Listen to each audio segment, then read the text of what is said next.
Perkenalkan, nama saya Muna Nurhalisa Bongkot, NIM 941423089.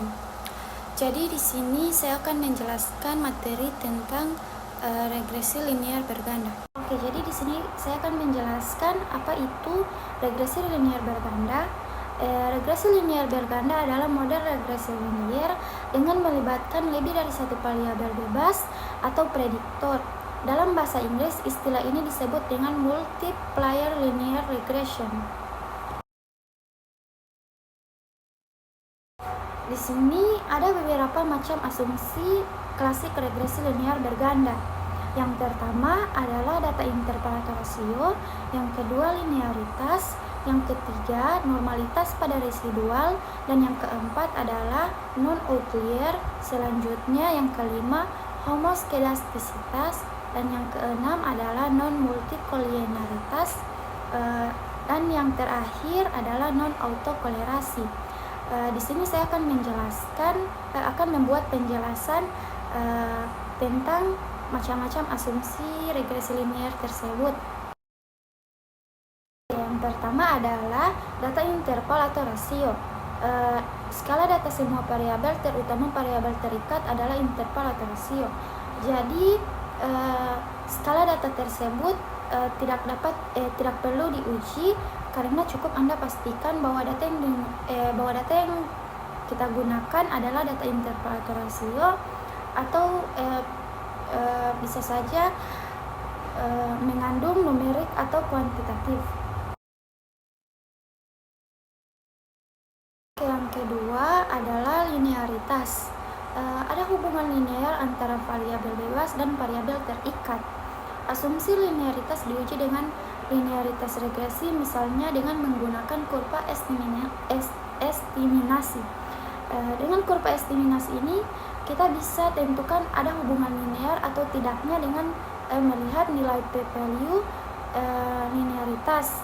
Jika p-value lebih kecil 0,05, maka terdapat hubungan linear antara prediktor dan respons.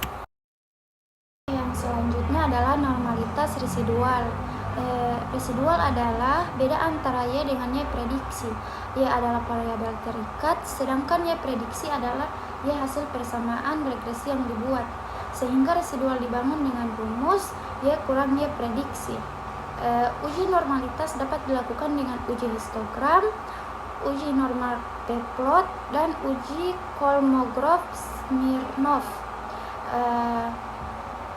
Jika residual tidak normal tetapi dengan nilai kritis, misalnya signifikan Kolmogorov-Smirnov sebesar 0,049, maka dapat dicoba dengan metode lain yang mungkin memberikan justifikasi normal. Tetapi jika jauh dari nilai normal, maka dapat dilakukan beberapa langkah, yaitu melakukan transformasi data. Yang selanjutnya adalah non-outlier. Non-outlier disebut dengan data pencilan atau data yang nilainya ekstrim atau lain daripada yang lainnya. Batasan outlier atau tidak bisa dilihat dari nilai absolute studentized residual. Jika absolute studentized residual lebih besar dari 3, maka sampel atau observasi yang dimaksud menjadi outlier. Di sini bagaimana outlier bisa memengaruhi kualitas data? Adanya outlier pada data dapat menyebabkan analisis menggunakan standar menjadi bias. Oleh karenanya, keberadaan outlier perlu dihindari atau ditangani sebelum melakukan proses analisis data. Selain itu, adanya outlier bisa membuat informasi yang didapatkan menjadi menyesatkan. Jadi, di sini saya akan memberikan satu contoh tentang non-outlier.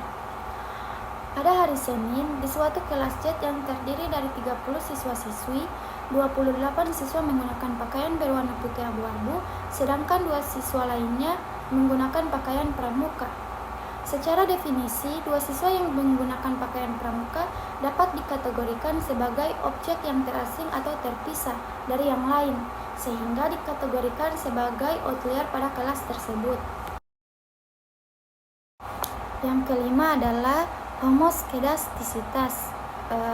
Homoskedastisitas merupakan ciri model regresi yang kesalahan variabel penjelasnya merupakan varian yang konstan. Artinya, jika varian error suatu model regresi konstan, maka model tersebut menunjukkan homoskedastisitas sehingga merupakan model homoskedastik. Perhatikan gambar di samping. Model regresi harus menunjukkan homoskedastisitas. Sebenarnya ini adalah salah satu asumsi model regresi sebelumnya. Jika residunya tidak homoskedastik, sebaiknya model diulang dengan cara lain untuk mendapatkan homoskedastisitas. Jika tidak, estimasi koefisien regresi kemungkinan besar akan salah dan kesalahan dalam pengujian